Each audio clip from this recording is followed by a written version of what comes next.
উম্মতের জন্য দোয়া করেছেন। দুনিয়াতে থাকতে নবী আমার উম্মতকে নিয়ে টেনশনে ছিলেন, পেরেশানির মধ্যে ছিলেন, মৃত্যুর প্রাক্কালেও ভুলে নাই। আবার আল্লাহ তাআলা প্রত্যেকটা নবীকে একটা স্পেশাল দোয়ার সুযোগ দান করলেন। আল্লাহ তাআলা আদম নবীকে বললেন, হে আদম, তোমাকে আমি নবী হিসাবে একটা অফার দান করলাম। এই মুহূর্তে আমি আল্লাহর কাছে যা চাবে আমি আল্লাহ তাআলা আপনাকে তাই দান করব। স্পেশাল একটা অফার। আদম নবী বলে দোয়া করলাম, আল্লাহ চাইলাম, আল্লাহর কাছে চাইলাম, আল্লাহ দিয়া দিলেন। নূহ নবীকে বললেন, নূহ নবী দোয়া করে আল্লাহর কাছ থেকে চেয়ে নিলেন। সমস্ত নবীরা চাইলেন তো পেয়ে গেলেন। আমার নবীর কাছে জিবরাইল হাজির। জিবরাইল বলেন, পয়গম্বর, আল্লাহ তাআলা একটা স্পেশাল অফার দান করলেন, যে অফার দুনিয়ার সমস্ত নবীদেরকে দান করেছিলেন। বলে কি অফার? বলে এই মুহূর্তে আপনি যা চাবেন আল্লাহ আপনার মনের আশা পূরণ করে দিবে, যা চাবেন আপনি তা পাবেন। এবার আমার নবী বলেন, আমি এই দোয়াটা দুনিয়ার মধ্যে করতে চাই না। ইন্না লিকুল্লি নাবিয়্যিন দাওয়াতাম মুস্তাজাবা ওয়া ইন্নী আখতাবাতু দাওয়াতি শাফাআতাল লি উম্মতি। ও জিবরাইল, এই দোয়াটা আমি দুনিয়াতে করব না, এই দোয়াটা আমি আখিরাতের জন্য রেখে দিলাম। বলে কেন রাখলাম?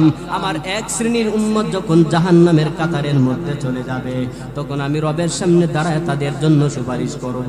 আমার এক শ্রেণীর উম্মত গুনার কারণে যখন জাহান্নামী হয়ে যাবে, তাদেরকে সুপারিশ করে করে জান্নাতে নিয়ে যাব। ও দয়ার মালিক, আয় আল্লাহ, আমার উম্মতের জন্য আমি দোয়াটা রেখে দিলাম। হাসরের কঠিন ময়দানে আমার উম্মতের জন্য দোয়া করব। কেন করবে? নবী আমার এই দোয়াটা চাইলে দুনিয়াতে করতে পারলেন, কিন্তু কেন করেন না? নবী আমার জানে এই দুনিয়ার কষ্ট কষ্ট না, আজ আছে কষ্ট কাল থাকবে না, কিন্তু পরকালের কষ্ট আছে, বান্দার ডুববে তো শেষ হবে না। এই জন্য নবী আমার চিন্তা করলেন, পরকালে আমার উম্মতেরা কষ্ট করবে, চিরস্থায়ী কষ্ট, আমি নবী মেনে নিতে পারবো না। আমি আমার এই দোয়াটা পরকালের জন্য রেখে দিলাম। এবার আমার নবী বলে, জিবরাইল, আল্লাহ তাআলা যখন হাসরের ময়দান কায়েম করবে, এই হাসরের ময়দানে যখন আমার উম্মতেরা দাঁড়া যাবে, সূর্যটা মাথার অর্ধ হাত উপরে চলে আসবে, জমিনটা হয়ে যাবে তামার। এই জমিনের মধ্যে মানুষগুলা দাঁড়ায় থাকা লাগবে। ইয়াউমান কানা মিকদারু 50 আলফা সানা, 50,000 বছর মানুষ এই জমিনের মধ্যে দাঁড়ায় থাকবে। এই উম্মতদেরকে কি পরিমাণ জায়গা দেওয়া হবে?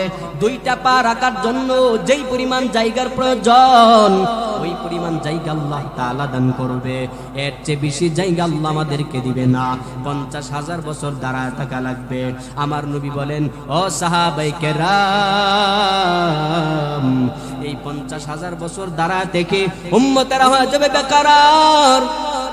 সমস্ত উম্মতেরা চিন্তা করবে, আসেন আজকে আল্লাহর কাছে সুপারিশ করব। আল্লাহ তাআলা যেন বিচার কার্যটা শুরু করে দেয়। যারা জান্নাতি তাদেরকে জান্নাতের মধ্যে ঢুকায় দিবে, আর যারা জাহান্নামী তাদেরকে জাহান্নামের মধ্যে ঢুকায় দিবে।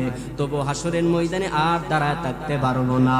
এবার সবাই মিলে সিদ্ধান্ত করবে, আসেন সবাই মিলে আমরা আদম নবীর কাছে চলে যাই। ফায়াতুনা আদম, আদম নবীর কাছে যখন দৌড়া যাবে, গিয়া বলবে, ও আদম পয়গম্বর, আপনি আল্লাহ তাআলার দরবারে সুপারিশ করেন। আদম নবী বলবে, কি সুপারিশ করব? বলে আজকে হাসরের ময়দানে বিচার কার্য যেন আল্লাহ শুরু করে দেয়, এই বিষয়ে একটা সুপারিশ করেন। আদম নবী বলবে, আমার পক্ষে সম্ভব হবে না। কেন হবে না? আল্লাহ তাআলা আমাকে জান্নাতের মধ্যে ঢুকাইছেন। জান্নাতের মধ্যে ঢুকানোর পর আল্লাহ তাআলা বলেছেন, ওয়ালা তাকরাবা হাদিহিশ শাজারাতা, যারা জান্নাতি তারা জান্নাতে চলে যাবে, যারা জাহান্নামী জাহান্নামে চলে যাবে। ও আল্লাহ, এই কঠিন ময়দানে আর উম্মতদেরকে দাঁড়ায় করে রাখবা না। ও আল্লাহ, তাড়াতাড়ি একটা ফয়সালা শোনায়া দাও। আমার আল্লাহ বলবেন, এ নবী আপনি সুপারিশ করলেন, আমি আল্লাহ কবুল করে নিলাম। আল্লাহ তাআলা নবীর সুপারিশ কবুল করার মাধ্যমে আল্লাহ তাআলা ফজরের নামাজের পরে বিচার কার্য শুরু করবেন। বিচার কার্য শুরু করে করে আল্লাহ তাআলা জোহর নামাজের আগেই বিচার কার্য শেষ করে ফেলবেন। এবার আমার নবী বলেন, আল্লাহ তাআলা যখন বিচার কার্য শুরু শেষ করে ফেলবেন,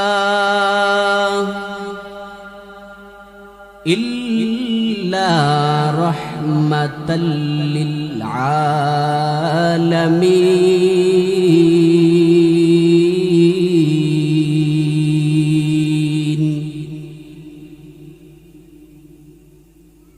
وقال النبي صلى الله عليه وآله وسلم إن لكل نبي دعوة مستجابة وإني أختبعت دعوتي شفاعة لأمتي أو كما قال النبي عليه الصلاة والسلام صدق الله مولانا العظيم وصدق رسوله النبي الكريم ونحن على ذلك من الشاهدين والشاكرين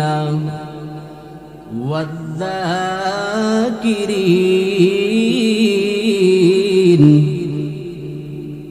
والحمد لله رب العالمين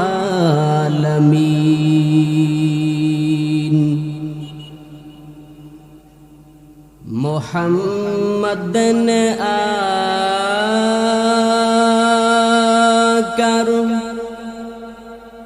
کفر کو مٹایا کفر کو مٹا کر صداقت بتایا بلغ العلا بکمالہ کشف الدجى بجمالہ حسنت جمیع خصالہ صلوا علیہ وآلہ لا إله إلا الله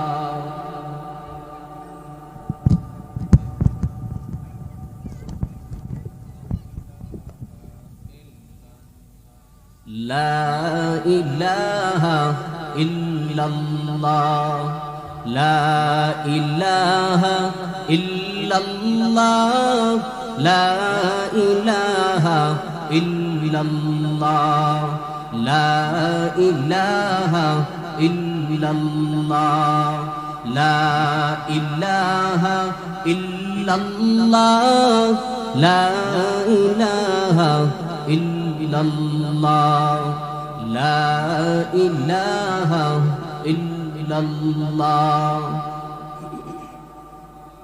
সবাই পড়ি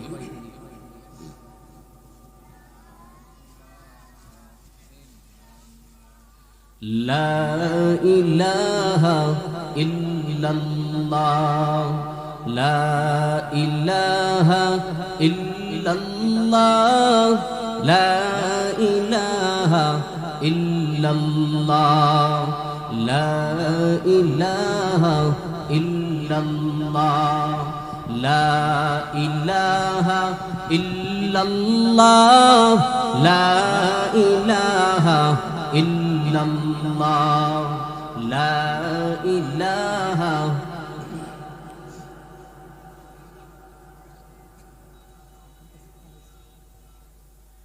لا إله إلا الله محمد رسول الله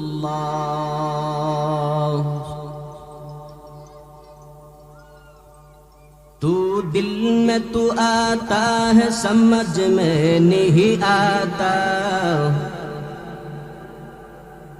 तू दिल में तू आता है समझ में नहीं आता बस जान लिए मैं तेरे पहचान वही है बस जान लिया मैं तेरे पहचान वही है एक चश्म ज़दन गाफिल ज़ा शाह नबाशी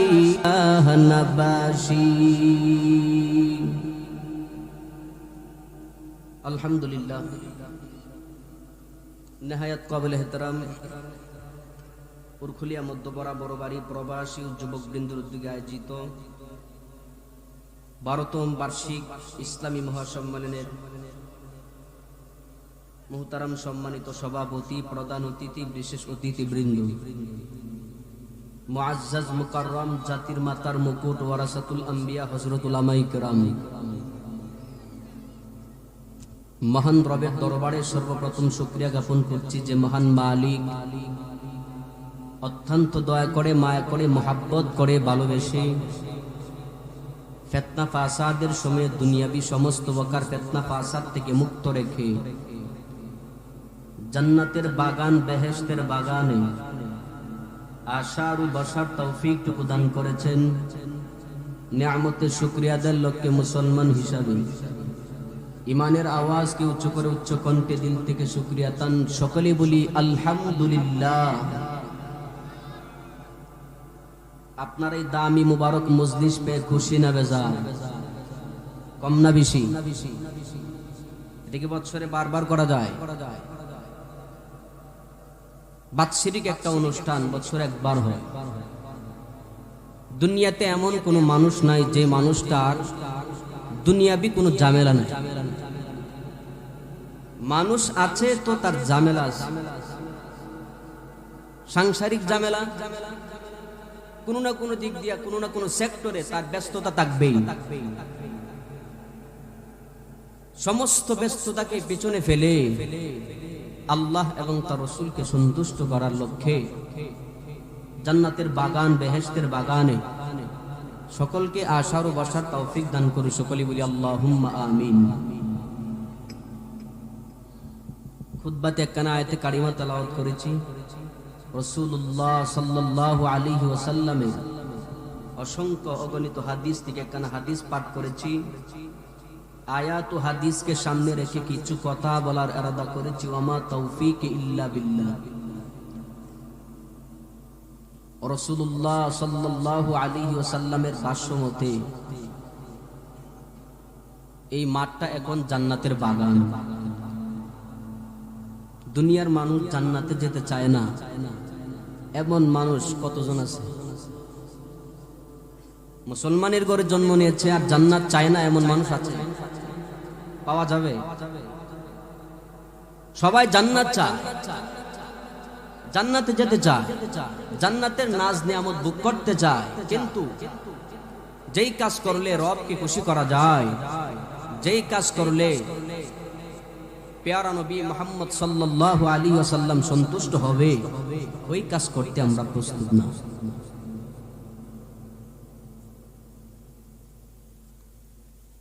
দুনিয়াতে যদি জান্নাতে বাগানের বসার নমুনাটার মধ্যে বসতে পারি তা লাভ না লস?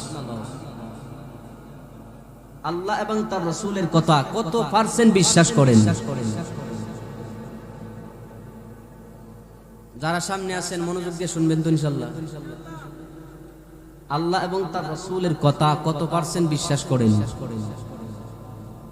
কোন পার্সেন্ট আছে? আল্লাহ এবং তার রাসূলের কথা সর্বোচ্চ আকারে বিশ্বাস করি। আল্লাহ যা বলেছেন, রাসূল যা বলেছেন, দিল থেকে, প্রাণ থেকে, নিজের জীবন থেকেও আমরা বেশি বিশ্বাস করি। ঠিক কিনা বলেন? রাসূল সাল্লাল্লাহু আলাইহি সাল্লামের ভাষ্য মতে এটা জান্নাতের বাগান, এই কথার বিশ্বাস হয় কি? না করে যাবেন কোথায়?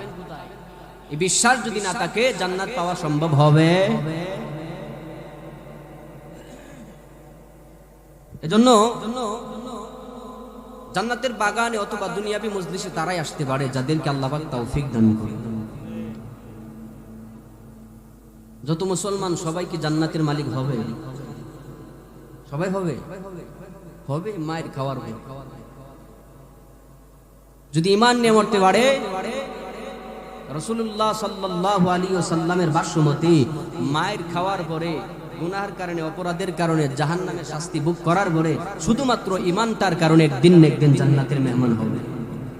এখন আমরা কি জাহান্নামে যাওয়ার পরে জাহান্নাম থেকে আল্লাহ তুলে পরিষ্কার করে তারপরে জান্নাতে ঢোকাবে এটা চাই, নাকি ডাইরেক্ট মরার পরে জান্নাত চাই? যদি ডাইরেক্ট জান্নাত চায় আল্লাহ এবং তার রাসূলের কথা মানা যাবে না, নাকি বলে? মানতে হবে না? পুঙ্খানুপুঙ্খানুভাবে রবের কথা মানতে হবে, রাসূলুল্লাহ সাল্লাল্লাহু আলাইহি সাল্লামের বিধান পরিপূর্ণভাবে মানতে হবে। যদি আমি আর আপনার, আমার জীবনে, আপনার জীবনে, জিন্দেগির মধ্যে, আমার পরিবারের মধ্যে, আমার পরিবারের প্রত্যেকটা মানুষের মধ্যে যদি রাসূলুল্লাহ সাল্লাল্লাহু আলাইহি সাল্লামের আদর্শ ঢুকাইতে পারেন, তখনই জান্নাতের আশা করা যেতে পারে। উরখুলি এলাকাবাসীর প্রত্যেকটা যুবক ভাইদেরকে, বুড়া বাবাদেরকে বলবো, দুনিয়াতে অনেক সময় অনর্থক নষ্ট করেছি, আর নষ্ট করতে চাই না। রবের সামনে তো একদিন না একদিন আমার এই সময়ের হিসাব দেওয়া লাগবে, লাগবে কি লাগবে না? যেহেতু হিসাব দেওয়া লাগবে রবের সামনে, কমপক্ষে এই দিনটার কথা তো বলতে পারবো, ও আল্লাহ, এত তারিখের 14 তারিখের দিনটা ছিল, এই দিনটা তো আপনার রাস্তায় ব্যয় করেছিলাম। আপনার আমার হিসাবটা সহজ হবে কিনা বলে? ভূমিকা চারাই কোরআনুল কারীমের আয়াত পড়েছি, আপনাদেরকে এই আয়াত নিয়ে কিছু কথা বলার ইরাদা করেছি। ওয়া মা তাওফীক ইল্লা বিল্লাহ ওয়া মা আরসালনাকা ইল্লা রাহমাতাল লিল আলামিন।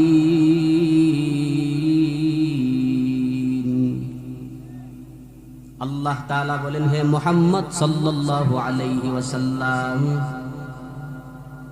আমি আপনাকে দুনিয়াতে প্রেরণ করি নাই, আমি আপনাকে দুনিয়াতে পাঠাই নাই, ইল্লা, তবে পাঠিয়েছি, কেন পাঠাইলাম, কি দিয়ে আপনাকে দুনিয়াতে পাঠাইলাম? রাহমাতাল লিল আলামিন। হে মুহাম্মদ সাল্লাল্লাহু আলাইহি ওয়াসাল্লাম, আমি আল্লাহ আপনাকে দুনিয়াতে প্রেরণ করি নাই, কেন করেছি শুনে নাও। শুধুমাত্র কেবলমাত্র দুনিয়াতে রহমত স্বরূপ প্রেরণ করলাম। কোন দুনিয়া? আল্লাহ তাআলা জানায় দেই, ওয়া মা আরসালনাকা ইল্লা রাহমাতাল লিল আলামিন, গোটা আলামিনের জন্য আমি আল্লাহ আপনাকে রহমত স্বরূপ প্রেরণ করলাম। আলামিন কাকে বলে শুনে নাও। মুফাসসিরিনে কেরাম তাফসীরের কিতাবের মধ্যে লিখেছেন, আলামিন হলো মানুষ দুই চোখে যা কিছু দেখে আর না দেখে সবগুলা হই আলামিন। এই যে মানুষ বসবাস করে জমিনের মধ্যে, জমিনটা আলামিনের মধ্যে দাখিল। বলে বান্দা, দুই চোখে যা কিছু দেখি আর না দেখি সব আলামিনের মধ্যে আল্লাহ ঢুকায়া রাখলেন। আলামিন কত বড়? বলে বান্দা, উপরের দিকে যদি একটু নজর করে তাকায় দেখো, এই আসমানটা কত বড়। আজ পর্যন্ত দুনিয়ার কোন মাতাওয়ালারা বলতে পারে নাই এই আসমান আল্লাহ পাক 7টা বানায় রাখলেন। 7টা আসমান কত বড়, আজ পর্যন্ত দুনিয়ার কেউ বলতে পারে নাই, পারবি না। 7টা আসমান আল্লাহ পাক বানায় দিলেন। এক একটা আসমান আল্লাহ পাক এক একটা জিনিস ব্যবহার করলেন। তামা ব্যবহার করলেন, স্বর্ণ ব্যবহার করলেন, ইয়াকুত পাথর ব্যবহার করলেন। বর্তমানে গোল্ডেনের দাম আছে না নাই? আল্লাহ পাক 6ষ্ঠ আসমানটাকে গোল্ডেন দ্বারা বানায় রাখলেন। আল্লাহ তাআলা বলেন, সবগুলা হলো আলামিন। ওই আলামিনের জন্য আমি আল্লাহ নবীকে রহমত স্বরূপ প্রেরণ করলাম। বলে বান্দা, 7ম আকাশে পাড়ি দেওয়ার পরে আল্লাহ তাআলা বিশাল বড় একটা ফাঁকা শূন্যস্থান রেখে দিলেন। ওই শূন্যস্থান পাড়ি দেওয়ার পর আল্লাহ তাআলা জিবরাইল আলাইহিস সালাতু ওয়াস সালামের বাড়ি বানাইছেন। জিবরাইলের বাড়ি কত বড়? বলে প্রথম আসমান থেকে, জমিন থেকে আসমানটা যত বড় হবে, জিবরাইল আলাইহিস সালাতু ওয়াস সালামের বাড়িটা তত বড়। তারপরে আবার আল্লাহ বড় একটা শূন্যস্থান রেখে দিলেন।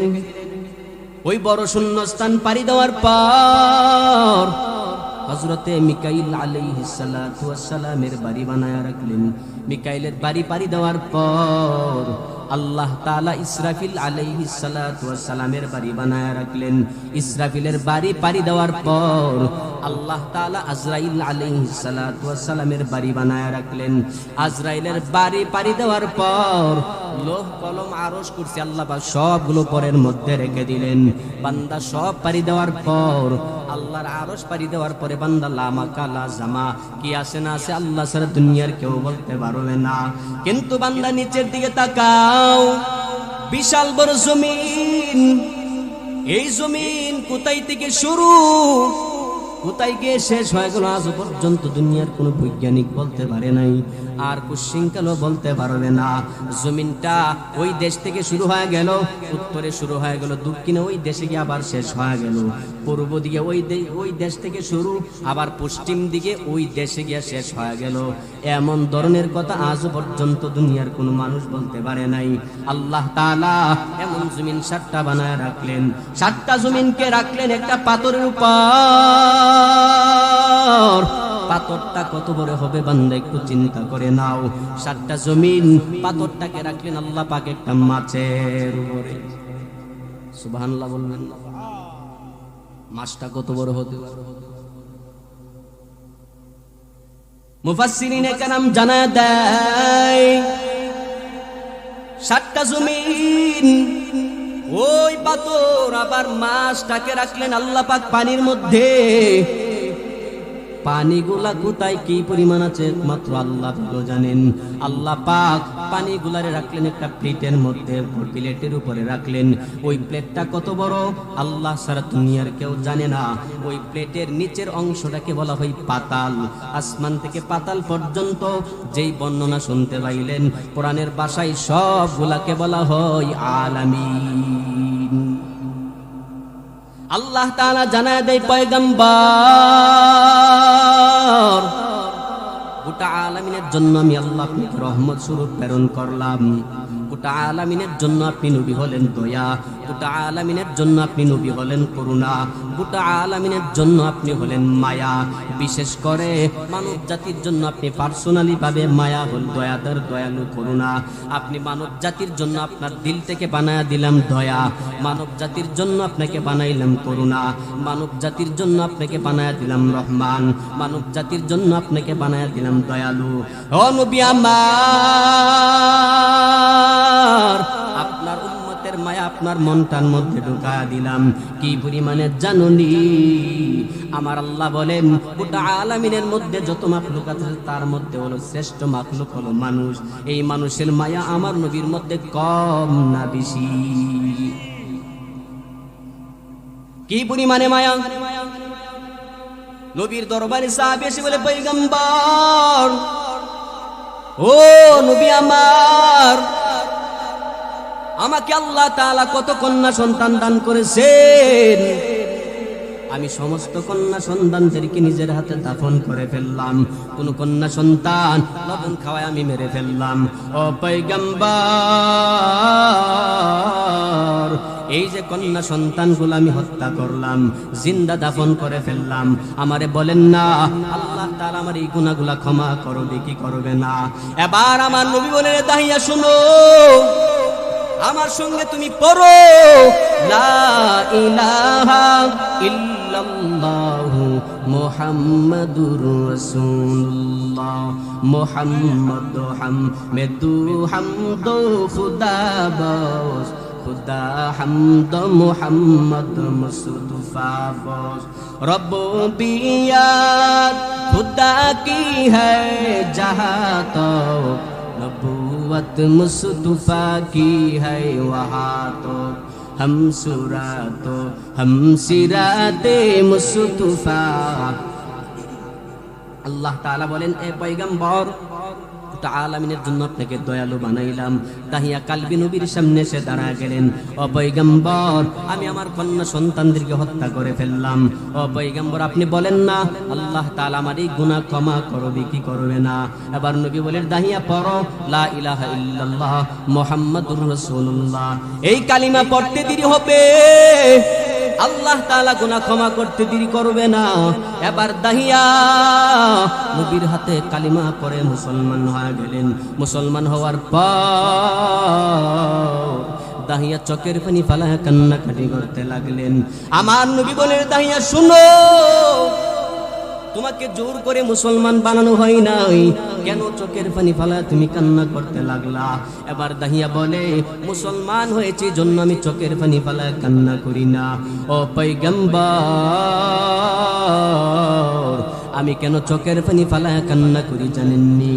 আমি যে কন্যা সন্তান হত্যা করলাম, আমি যে এত কন্যা সন্তান জিন্দা দাফন করে ফেললাম, আমার আল্লাহ গুনাহ ক্ষমা করবে কি করবে না? নবী আমার বলেন, দাহিয়া কি করেছে বলো। এবার দাহিয়া কালবি চোখের পানি ফালায় নবীর সামনে বর্ণনা দিতে লাগলেন। ও পয়গম্বর,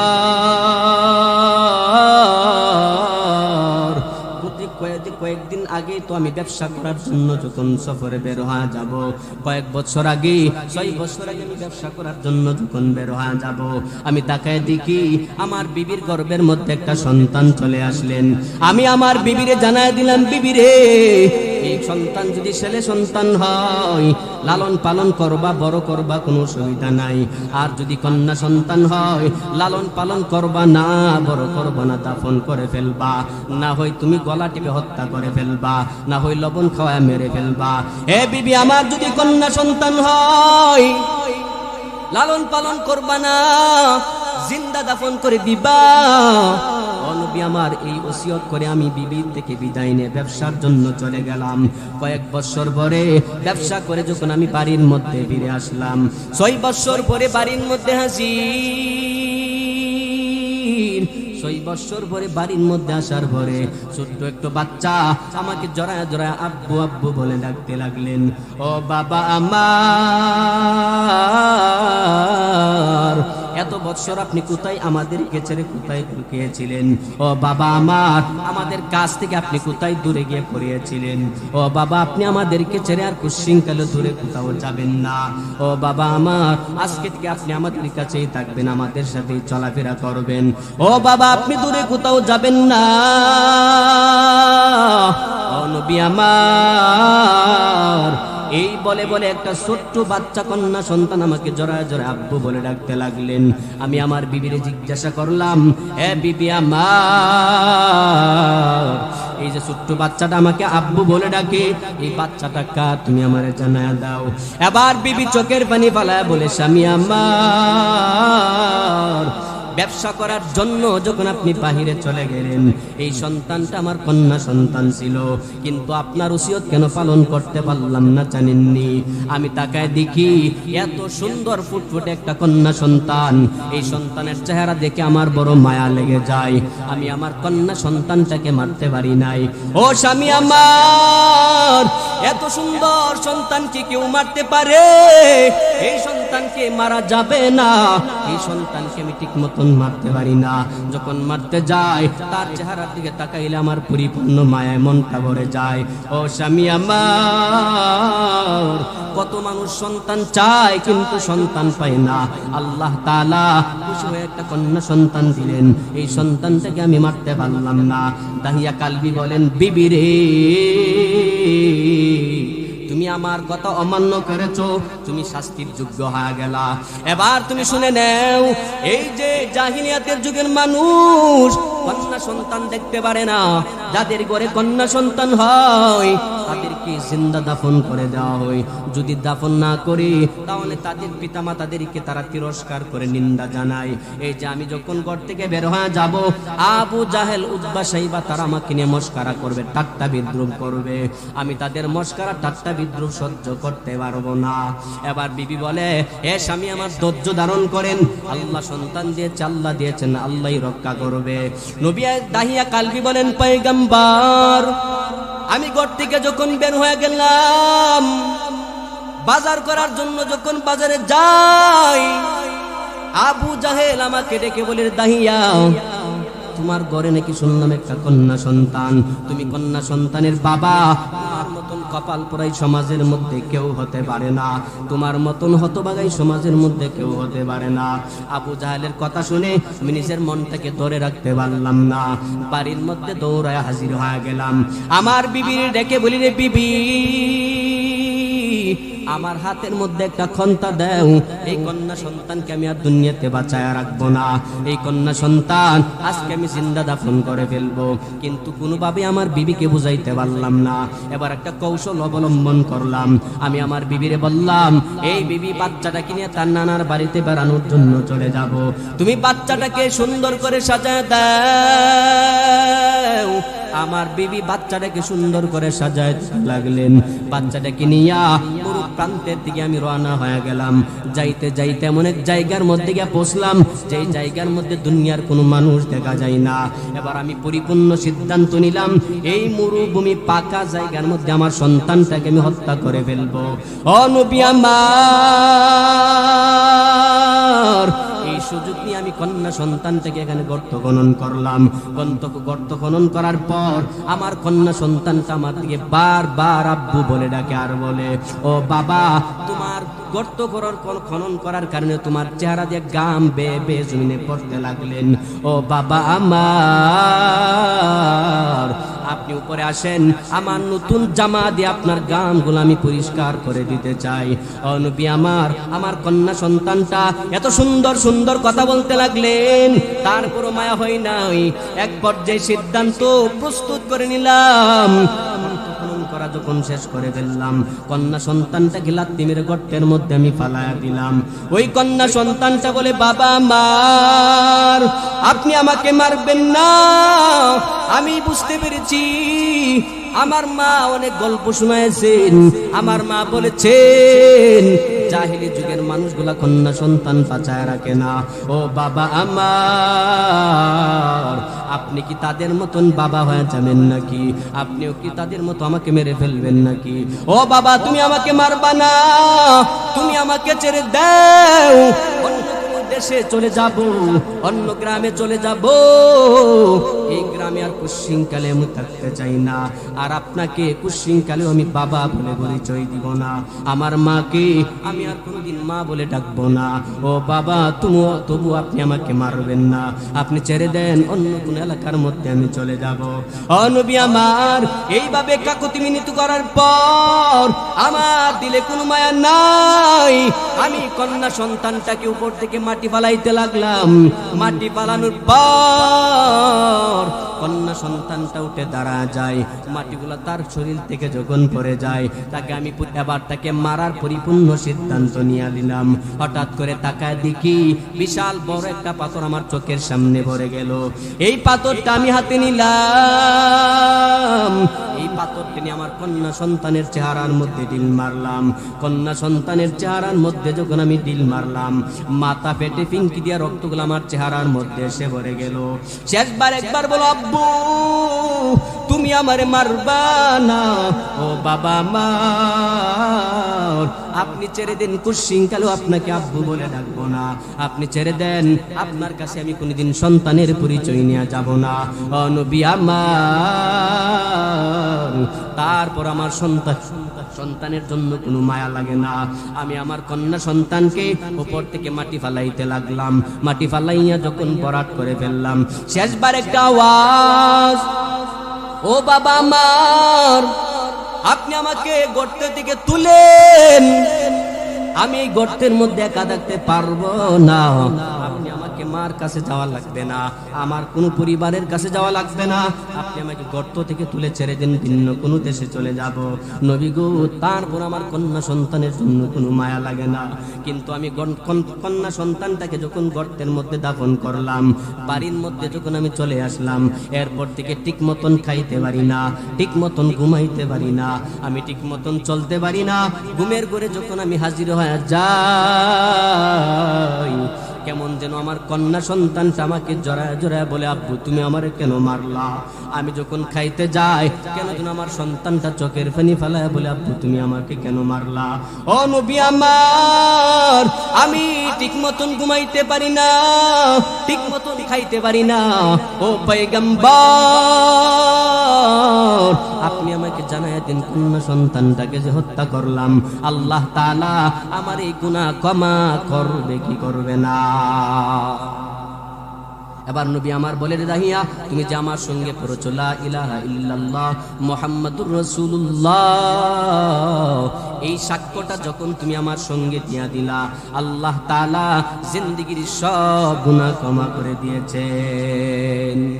ইয়া ইলাহি তু মেরা খালিক হায়, या इलाही तू मेरा मालिक है, या इलाही तू मेरा हन्नान है, या इलाही तू मेरा मन्नान है, या इलाही तू मेरा रहमान है, या इलाही तू मेरा रहीम है, या इलाही तू मेरा खालिक है, या इलाही तू मेरा मालिक है। कुफर शर को मेरे दिल से दूर कर, मेरे दिल में इश्क हक मामूर का। এই কালিমা পড়লে গুনাহ থাকে না ঘোষণাকার? সবাই পড়েন না লা ইলাহা ইল্লাল্লাহু মুহাম্মাদুর রাসূলুল্লাহ সাল্লাল্লাহু আলাইহি ওয়াসাল্লাম। আল্লাহ তাআলা বলেন, পয়গম্বর আপনাকে আমি আল্লাহ আলামিনের জন্য রহমত বানাইলাম। এবার নবী আমার বলে, সাহাবায়ে কেরাম তোমরা ভালো করে শুনে নাও, জাহিলি যুগের অভ্যাস হলো কন্যা সন্তান হলে জিন্দা দাফন করে ফেলা। জাহিলি যুগের অভ্যাস হলো কন্যা সন্তান হইলে তাকে জিন্দা দাফন করে দেনা হোক, গলা টিপে মেরে দাও। কিন্তু তোমরা শুনে নাও, আমার নবী জানায় দে, ও সাহাবায়ে কেরাম, যাকে আল্লাহ তাআলা একটা কন্যা সন্তান দান করবেন তার জন্য আল্লাহ একটা জান্নাতের মালিক বানায় দিবে। যাকে আল্লাহ দুইটা কন্যা সন্তান দিবে তাকে আল্লাহ দুইটা জান্নাত দান করবেন। যাকে আল্লাহ তাআলা তিনটা কন্যা সন্তান দান করবেন, আল্লাহ তাকে পছন্দ করে তিনটা জান্নাত দিতে চায়। এই জন্য সাহাবায়ে কেরাম, আজকে থেকে তোমরা কন্যা সন্তান হইলেও সন্তুষ্ট হবা না, কন্যা সন্তান হইলে আজকে থেকে মন ক্ষুণ্ণ করবা না, আজকে থেকে মনের মধ্যে কোনো কষ্ট নেওয়া যাবে না। এবার সাহাবায়ে কেরাম মদিনাওয়ালা নবীর সামনে ছোট্ট ছোট্ট বাচ্চা নিয়ে হাজির হয়ে যায়। ও পয়গম্বর, এই যে আমার ছোট্ট কন্যা সন্তান, এই কন্যা সন্তানটার জন্য দোয়া করে দেন, কন্যা সন্তানটা যেন কারো একটু দোয়া করে দেন। নবী আমার বলে, এই সাহাবায়ে কেরাম তোমরা শুনে নাও, আগে কন্যা সন্তান হত্যা করতা, আর এখন কন্যা সন্তান আমি নবীর কাছে নিয়ে আসো দোয়া নেওয়ার জন্য। এই সাহাবায়ে কেরাম, আমি নবী আসার আগে তোমরা কন্যা সন্তান হত্যা করতা, এখন করো না, তার মানে আমি নবী কন্যা সন্তানের জন্য রহমত হয়ে গেলাম। আমি নবী কন্যা সন্তানের জন্য রহমত, আমি নবী গোটা আলামিনের জন্য রহমত, বিশেষ করে কন্যা সন্তানের জন্য রহমত। আমি নবী বিশেষ করে মানব জাতির জন্য রহমত, আমি নবী বিশেষ করে বাবাদের জন্য রহমত, আমি নবী কন্যা সন্তানের জন্য রহমত, আমি নবী সন্তানদের জন্য রহমত, আমি নবী মার জন্য রহমত, আমি নবী বাবাদের জন্য রহমত। এবার ঘটনা বুঝে থাকলে বলেন, আমার নবী দুনিয়াতে আসার আগে কন্যা সন্তান হত্যা করত, এখন নবী আসার পরে কন্যা সন্তান হত্যা করে না, তাহলে কি বুঝলাম? নবী কন্যা সন্তানের জন্য রহমত কি রহমত না? মনোযোগ নাই। কন্যা সন্তানের জন্য নবী রহমত কিনা বলেন? যেই নবী আসার আগে কন্যা সন্তান মানুষ হত্যা করত, এখন নবী আসার পরে দাওয়াত দেওয়ার পরে এখন কন্যা সন্তান হত্যা করে না, বরং তারা সুন্দর করে লালন পালন করে রাসূলুল্লাহ সাল্লাল্লাহু আলাইহি সাল্লামের দরবারে নিয়ে আসে, তো দোয়া করে দেন আল্লাহ যেন আমার কন্যা সন্তানটাকে নেককার সন্তান বানায়। তাহলে নবী আমার কন্যা সন্তানের জন্য রহমত কিনা? সাহাবায়ে কেরাম রাসূলুল্লাহ সাল্লাল্লাহু আলাইহি সাল্লাম বয়ান করে, হে সাহাবায়ে কেরাম, আল জান্নাতু তাহতা আকদামিল উম্মাহাত, হে সাহাবায়ে কেরাম, তোমাদের মায়ের পায়ের নিচে জান্নাত। এর আগে মানুষগুলা মাকে তেমন সম্মান করতো না, কিন্তু রাসূল যখন বলেন মা যদি খুশি থাকে রব খুশি হয়ে যাবে, রব যদি খুশি হয় জান্নাত পেয়ে যাবে। মাকে যদি অসন্তুষ্ট করো, অসন্তুষ্ট হবে কে? আল্লাহ যদি অসন্তুষ্ট হয়ে যায় জান্নাত পাওয়া যাবে? রাসূল বলেন রব যদি খুশি থাকে তাহলে তুমি জান্নাত পাবে। রবকে কিভাবে খুশি করবা? তোমার মা বাবাকে খুশি করো, তাহলেই তোমার রব খুশি হয়ে যাবে।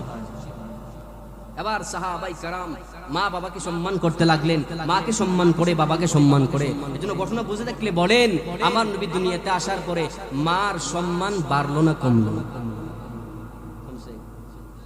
বাবার সম্মান, কন্যা সন্তানের সম্মান। আল্লাহ যে বললেন ওমা আরসালনাকা ইল্লা রাহমাতাল লিল আলামিন, নবী আপনাকে গোটা আলামিনের জন্য রহমত বানাইলাম, আপনাকে বানাইলাম রহমান, রহমত। আর আমি আল্লাহ কি শুনে নেন, 5 বেলার নামাজ মসজিদের মধ্যে যখন নামাজে দাঁড়ায় যান, নিয়ত বাঁধার পর প্রথমেই তো বলি আলহামদুলিল্লাহি রাব্বিল আলামিন, আলহামদুলিল্লাহি রাব্বিল আলামিন আর রহমানির রহিম। ও পয়গম্বর, গোটা আলামিনের জন্য আপনাকে বানাইলাম রহমত, গোটা আলামিনের জন্য আমি আল্লাহ হয়ে গেলাম রব, গোটা আলামিনের জন্য আমি আল্লাহ রব, আপনাকে বানাইলাম রহমান। আপনাকে রহমত বানায়া কি পরিমাণ উম্মতের মায়া আপনার দিলের মধ্যে ঢুকায়া দিলাম, আপনার উম্মতের মায়া কি পরিমাণ অন্তরের মধ্যে ঢুকায়া দিলাম। এই নবী আমার উম্মতের জন্য কান্নার কান্না, উম্মতের চিন্তায় নবী আমার বড় পেরেশান, উম্মতের জন্য নবী আমার দান মুবারক শহীদ করলেন। আমার নবী যদি চাইতেন আমি নিজে নিজে ইসলাম ধর্মটা লালন পালন করব, মনের মধ্যে রাখবো, আমার পরিবারের মধ্যে রাখবো, নবী চাইলে পারতেন, কিন্তু চান নাই। নবী আমার কষ্ট করে করে মানুষের কাছে চলে গেলেন, আর মানুষকে যাইয়া বললেন পড়ো লা ইলাহা ইল্লাল্লাহ মুহাম্মাদুর রাসূলুল্লাহ, এই কালিমার দাওয়াত নবী আমার দিতে লাগলেন। সুতরাং নবী আমার উম্মতকে দুনিয়াতে বলেন নাই, আমার মৃত্যুর প্রাক্কাল উম্মতকে বলে নাই, আমার নবীকে উম্মত, আমার নবী উম্মতের চিন্তা মৃত্যুর পূর্ব কোনো বলেন নাই। আজরাইল আলাইহিস সালাতু ওয়াস সালাম নবীর দরবারে চলে আসলেন। আজরাইল এসে বলেন পয়গম্বর, ও পয়গম্বর, আল্লাহ তাআলা আপনার কাছে পাঠিয়েছেন আপনার জান কবজ করার জন্য। তবে আল্লাহ বলেছেন আপনি যদি হুকুম দেন জান কবজ করা হবে, যদি হুকুম না দেন আপনার জান কবজ করা হবে না। ও নবী আমার, আপনি যদি অনুমতি দেন আপনার জান কবজ করব। এবার নবী আমার বলে আজরাইল, যা অনুমতি দিলেই তো জানটা কবজ করে ফেলবা। শুনে নাও, শুনে নাও, আইনা আখি জিবরাইল, আমার ভাই জিবরাইল কই? জিবরাইলকে একটু ডাকো, কারণ জিবরাইলের মাধ্যমে আল্লাহর সঙ্গে একটু কথা বলতে চাই। এবার আজরাইল বলেন জিবরাইল ফিস সামাইল উলা, জিবরাইল তো প্রথম আকাশের মধ্যে আছে। জিবরাইলকে ডাকা হলো, জিবরাইল হাজির হয়ে গেলেন। জিবরাইল আসার পর তাকায় দেখে মদিনাওয়ালা নবীর চেহারা বে বে বে বে পানি পড়তে লাগলেন। জিবরাইল বলেন পয়গম্বর, আপনি কেন চোখের পানি ফালা কান্না করেন? আমার নবী তাকায় দেখে জিবরাইলের চোখ বে বে পানি পড়ে। এবার আমার নবী বলে জিবরাইল, কেন তুমি চোখের পানি ফালা কান্না করো, জানা দাও। জিবরাইল বলেন নবী আপনি কেন কান্না করেন আমি জানতে চাই। আমার নবী বলে আগে তুমি বলো, তুমি কেন চোখের পানি ফালা কান্না করো? এবার জিবরাইল বলেন পয়গম্বর, আপনি দুনিয়াতে আসার পরে, আপনি দুনিয়াতে আসার আগেও আমি কত নবীর কাছে দুনিয়াতে চলে আসলাম। কোন নবীর কাছে আসলাম একবার, কোন নবীর কাছে আসলাম 2 বার, কোন নবীর কাছে 5 বার, কোন নবীর কাছে 10 বার। আপনার কাছে 1 বার না, 2 বার না, 3 বার না, আপনার কাছে আল্লাহর পক্ষ থেকে আসলাম 24,000 বার। সুবহানাল্লাহ।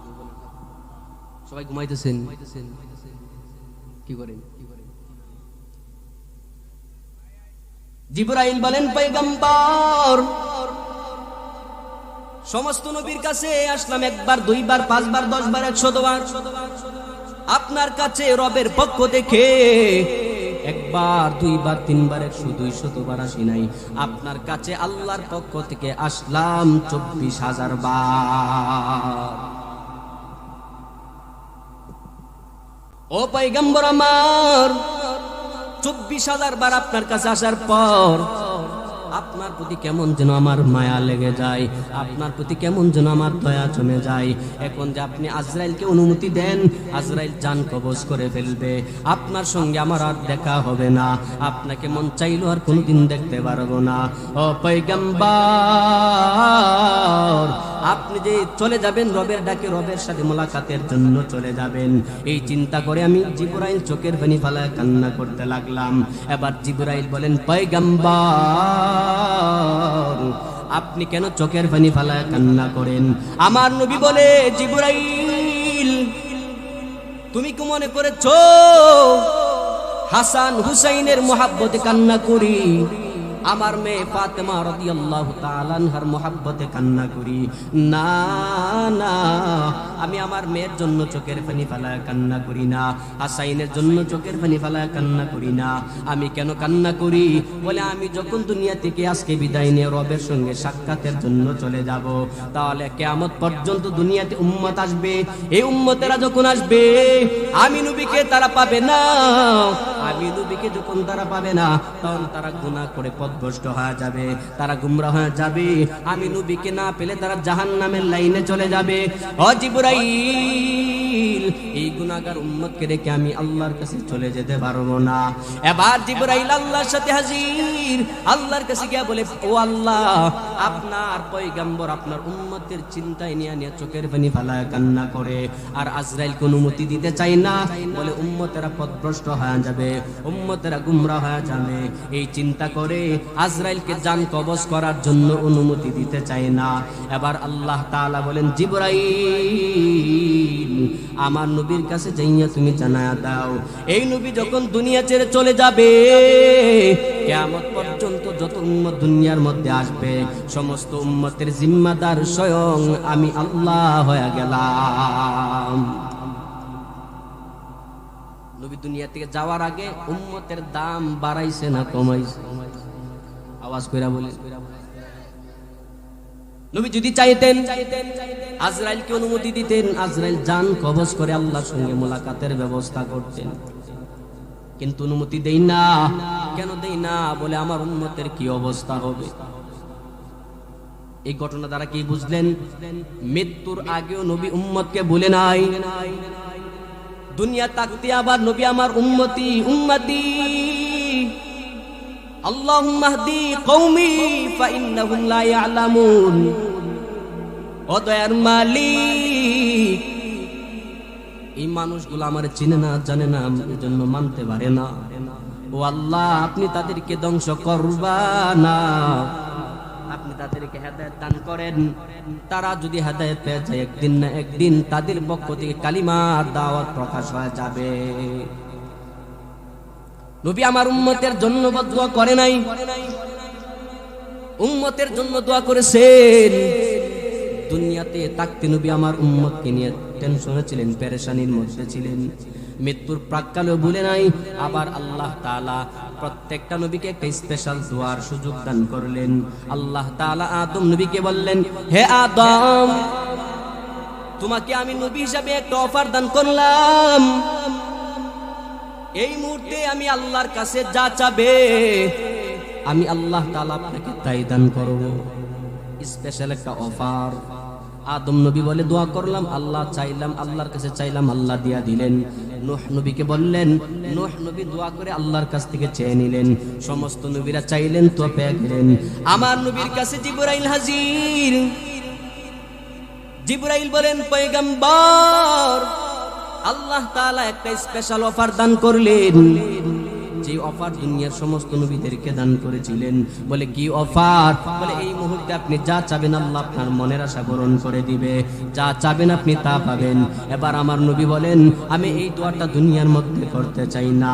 ইন্না লিকুল্লি নাবিয়্যিন দাওয়াতাম মুস্তাজাবা ওয়া ইন্নী আখতাবাতু দাওয়াতি শাফাআতাল লি উম্মতি। ও জিবরাইল, এই দোয়াটা আমি দুনিয়াতে করব না, এই দোয়াটা আমি আখিরাতের জন্য রেখে দিলাম। বলে কেন রাখলাম? আমার এক শ্রেণীর উম্মত যখন জাহান্নামের কাতারের মধ্যে চলে যাবে, তখন আমি রবের সামনে দাঁড়ায় তাদের জন্য সুপারিশ করব। আমার এক শ্রেণীর উম্মত গুনার কারণে যখন জাহান্নামী হয়ে যাবে, তাদেরকে সুপারিশ করে করে জান্নাতে নিয়ে যাব। ও দয়ার মালিক, আয় আল্লাহ, আমার উম্মতের জন্য আমি দোয়াটা রেখে দিলাম। হাসরের কঠিন ময়দানে আমার উম্মতের জন্য দোয়া করব। কেন করবে? নবী আমার এই দোয়াটা চাইলে দুনিয়াতে করতে পারলেন, কিন্তু কেন করেন না? নবী আমার জানে এই দুনিয়ার কষ্ট কষ্ট না, আজ আছে কষ্ট কাল থাকবে না, কিন্তু পরকালের কষ্ট আছে বান্দার, ডুববে তো শেষ হবে না। এই জন্য নবী আমার চিন্তা করলেন পরকালে আমার উম্মতেরা কষ্ট করবে, চিরস্থায়ী কষ্ট, আমি নবী মেনে নিতে পারবো না। আমি আমার এই দোয়াটা পরকালের জন্য রেখে দিলাম। এবার আমার নবী বলে, জিবরাইল, আল্লাহ তাআলা যখন হাসরের ময়দান কায়েম করবে, এই হাসরের ময়দানে যখন আমার উম্মতেরা দাঁড়া যাবে, সূর্যটা মাথার অর্ধ হাত উপরে চলে আসবে, জমিনটা হয়ে যাবে তামার। এই জমিনের মধ্যে মানুষগুলা দাঁড়ায় থাকা লাগবে। ইয়াউমান কানা মিকদারু 50 আলফা সানা, 50,000 বছর মানুষ এই জমিনের মধ্যে দাঁড়ায় থাকবে। এই উম্মতদেরকে কি পরিমাণ জায়গা দেওয়া হবে? 2টা পা রাখার জন্য যেই পরিমাণ জায়গার প্রয়োজন, ওই পরিমাণ জায়গা আল্লাহ তাআলা দান করবে। এর চেয়ে বেশি জায়গা আল্লাহ আমাদেরকে দিবে না। 50,000 বছর দাঁড়ায় থাকা লাগবে। আমার নবী বলেন, ও সাহাবায়ে কেরাম, এই 50,000 বছর দাঁড়ায় থেকে উম্মতেরা হয়ে যাবে বেকারার। সমস্ত উম্মতেরা চিন্তা করবে, আসেন আজকে আল্লাহর কাছে সুপারিশ করব। আল্লাহ তাআলা যেন বিচার কার্যটা শুরু করে দেয়। যারা জান্নাতি তাদেরকে জান্নাতের মধ্যে ঢুকায় দিবে, আর যারা জাহান্নামী তাদেরকে জাহান্নামের মধ্যে ঢুকায় দিবে। তবু হাসরের ময়দানে আর দাঁড়ায় থাকতে পারবো না। এবার সবাই মিলে সিদ্ধান্ত করবে, আসেন সবাই মিলে আমরা আদম নবীর কাছে চলে যাই। ফায়াতুনা আদম, আদম নবীর কাছে যখন দৌড়া যাবে, গিয়া বলবে, ও আদম পয়গম্বর, আপনি আল্লাহ তাআলার দরবারে সুপারিশ করেন। আদম নবী বলবে, কি সুপারিশ করব? বলে আজকে হাসরের ময়দানে বিচার কার্য যেন আল্লাহ শুরু করে দেয়, এই বিষয়ে একটা সুপারিশ করেন। আদম নবী বলবে, আমার পক্ষে সম্ভব হবে না। কেন হবে না? আল্লাহ তাআলা আমাকে জান্নাতের মধ্যে ঢুকাইছেন। জান্নাতের মধ্যে ঢুকানোর পর আল্লাহ তাআলা বলেছেন, ওয়ালা তাকরাবা হাদিহিশ শাজারাতা, যারা জান্নাতি তারা জান্নাতে চলে যাবে, যারা জাহান্নামী জাহান্নামে চলে যাবে। ও আল্লাহ, এই কঠিন ময়দানে আর উম্মতদেরকে দাঁড়ায় করে রাখবা না। ও আল্লাহ, তাড়াতাড়ি একটা ফয়সালা শোনায়া দাও। আমার আল্লাহ বলবেন, এ নবী আপনি সুপারিশ করলেন, আমি আল্লাহ কবুল করে নিলাম। আল্লাহ তাআলা নবীর সুপারিশ কবুল করার মাধ্যমে আল্লাহ তাআলা ফজরের নামাজের পরে বিচার কার্য শুরু করবেন। বিচার কার্য শুরু করে করে আল্লাহ তাআলা যোহর নামাজের আগেই বিচার কার্য শেষ করে ফেলবেন। এবার আমার নবী বলেন, আল্লাহ তাআলা যখন বিচার কার্য শুরু শেষ করে ফেলবেন, আমি নবী তাকায় দেখব আমার এক শ্রেণীর উম্মত জাহান্নামের লাইনে দাঁড়ায় আছে। আমি নবী তাদের সামনে দাঁড়ায় যাব। আমি নবী জিজ্ঞাসা করব, তোমরা কেন জাহান্নামের লাইনে দাঁড়ায় আছো? কেউ বলবে, আমি দুনিয়াতে নামাজ পড়তাম না, আমি দুনিয়াতে ঈমান নিয়ে চলেছিলাম, আমি দুনিয়াতে ঈমান গ্রহণ করেছিলাম, কিন্তু ইসলামের পরিপূর্ণ বিধান মানতে পারি নাই। মাঝে মাঝে চুরি করতাম, মিথ্যা কথা বলতাম, জিনা করতাম। ও নবী আমার, আজকে একটু রবের সামনে আমার জন্য একটু সুপারিশ করেন না। আমার নবী তাকায় দেখবে উম্মতরা বিশাল বড় লাইন নিয়ে দাঁড়ায় আছেন। আমার নবী আল্লাহকে বলবে, দয়ার মালিক, ও আল্লাহ, এই সমস্ত উম্মতদেরকে জান্নাতের কাতারে ঢুকায়া দেন। যতক্ষণ জান্নাতের মেহমান না বানাবা, ততক্ষণ পর্যন্ত আমি নবী সেজদা থেকে মাথা উঠাবো না। এবার আমার আল্লাহ নবীর সুপারিশ রক্ষার্থে, নবীর কথা রক্ষার্থে জাহান্নামী উম্মতদেরকে জান্নাতের মেহমান বানায় দিবে। এমন এতিম নবী আমার, পিতা মাতা নেই যে তাহার, তারপরে কত মারা মারলো তাকে দুশ্মনী। নবী বিনে কে তোরাবে পুলসিরাত মিজানে, নবী বিনে কে তোরাবে পুলসিরাত মিজানে। চলো চলো চলো মুমিন চলো নবীর সন্ধানে, নবী বিনে কে তোরাবে পুলসিরাত মিজানে। নবী আমার জীবন ভরে দিনের লাগি কষ্ট করে দন দন শহীদ করিলেন উহুদেরই ময়দানে। নবী বিনে কে তোরাবে পুলসিরাত মিজানে, নবী বিনে কে তোরাবে পুলসিরাত মিজানে। এমন এতিম নবী আমার, পিতা মাতা নেই যে তাহার, তারপরেও কত মারা, তারপরেও কত মারা, মারলো তাকে দুশ্মনে। নবী বিনে কে তোরাবে পুলসিরাত মিজানে, নবী বিনে কে তোরাবে পুলসিরাত মিজানে। ওই নবীর শাফাত ছাড়া জান্নাতে যাওয়া যাবে না। আওয়াজ করে বলেন, নবীর শাফাত ছাড়া কেউ জান্নাতে যেতে পারবে না। বলে কেমনে বুঝলাম? মদিনাওয়ালা নবী হাদিস শরীফে জানায় দেয়, আল্লাহ তাআলা যখন জান্নাতের ফয়সালা শোনায় দিবে, সমস্ত নবীরা জান্নাতের গেটে দাঁড়া যাবে। আদম নবী জান্নাতের গেটে দাঁড়া যাবে। আদম নবী জান্নাতের গেটের সামনে দাঁড়ায়া জান্নাতের গেট খোলার জন্য টক টক করে করানার বেয়ার বলবে, জান্নাতের দরওয়াজা খুলে দাও। বলে আপনি কে? বলে আমি পৃথিবীর প্রথম মানুষ, প্রথম নবী আদম। আর কোন জবাব আসবে না। একের পর এক সব নবীরা ট্রাই করবে, কিন্তু জান্নাতের দরওয়াজা কারো জন্য খোলা হবে না।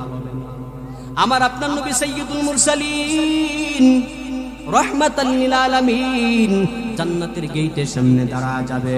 যখন দাঁড়া যাবে তখন আমার নবী বিসমিল্লাহির রহমানির রহিম যখন এই শব্দটা বলতে দেরি হবে, জান্নাতের দরওয়াজা খুলতে দেরি হবে না। তাহলে কি বোঝা গেল? যেই নবী জান্নাতে না ঢুকলে অন্য অন্য নবীরাও জান্নাতে ঢুকতে পারবে না। তাহলে উম্মতেরা কেমনে জান্নাতে ঢুকবে? এবার আমার নবী বলেন, আমি নবী জান্নাতে ঢোকার পরে অন্য অন্য নবীরা জান্নাতের মধ্যে ঢুকবে। আমি নবী জান্নাতে ঢোকার পরে সমস্ত নবীরা জান্নাতে ঢুকবে। আর আমার উম্মতেরা জান্নাতে ঢোকার পর সমস্ত নবীর সমস্ত উম্মতেরা জান্নাতে যাবে। তার মানে কি বুঝলাম? ওই নবীর সুপারিশ না করলে জান্নাতেও যাওয়া যাবে না। মদিনাওয়ালা নবী বলেন, 4 নম্বরে আরেক শ্রেণীর উম্মতদেরকে আমি নবী তাকায় দেখবো অলরেডি জাহান্নামে হাজির। আমি আল্লাহর কাছে সুপারিশ করব, ও আল্লাহ আমার উম্মতগুলো জাহান্নামী। আয় আল্লাহ, তাদেরকে যতক্ষণ পর্যন্ত জাহান্নাম থেকে তুলে জান্নাতের মেহমান না বানাবা ততক্ষণ পর্যন্ত আমি নবী সিজদা থেকে মাথা উঠাবো না। এবার আল্লাহ তাআলা বলবেন, ইয়া মুহাম্মদ ইরফা রাসাক সালতু তাওয়াশফাতু শাফা। আমার নবী আবার সুপারিশ করা শুরু করবেন। এবার আমার নবী বলবে, আল্লাহ এই সমস্ত উম্মতদেরকে জাহান্নাম থেকে বের করেন, জাহান্নাম থেকে বের করে জান্নাতে ঢুকায়া দেন। আল্লাহ তাআলা নবীর কথা রক্ষার্থে এই উম্মতদেরকে জাহান্নাম থেকে বের করে জান্নাতের মালিক বানায় দিবে। গুনাহ হবে। এই নবী উম্মতের জন্য কি পরিমাণে মায়া। জাহান্নামী উম্মতদেরকে টেনে জান্নাতের মালিক বানাবে। মায়া কম না বেশি?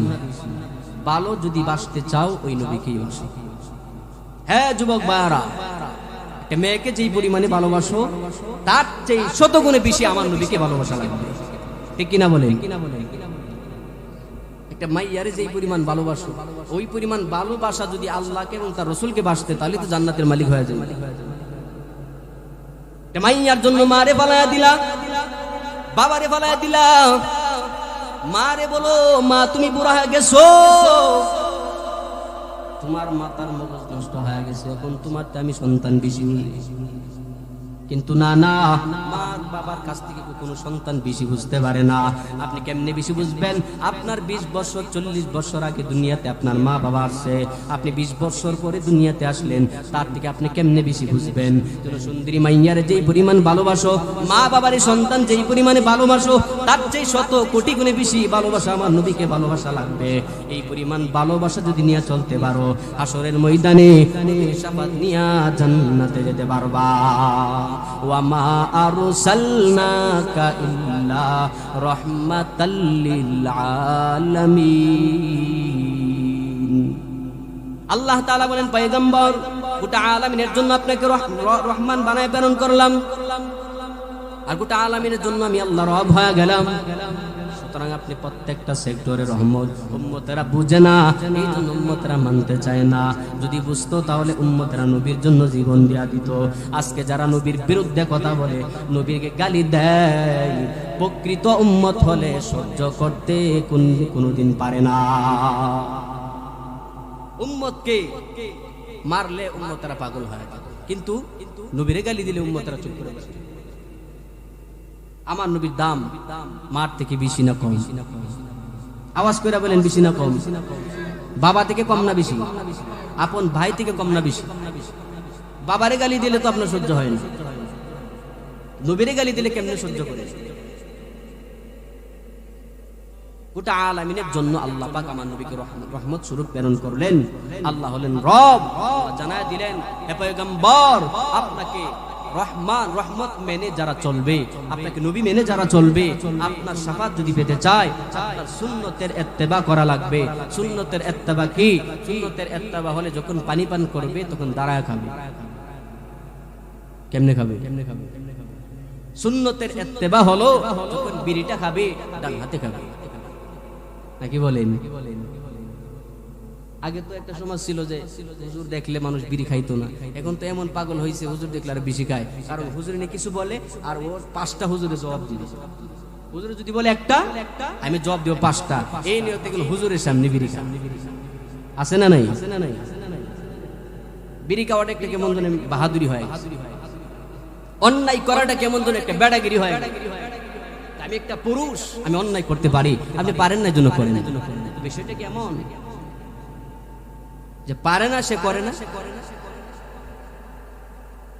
আল্লাহ এবং তার রাসূলের মহব্বত যার ভিতরে থাকবে, কুশ্চিন কালো হারাম কাজে লিপ্ত হতে পারবে না। ঠিক কিনা বলেন?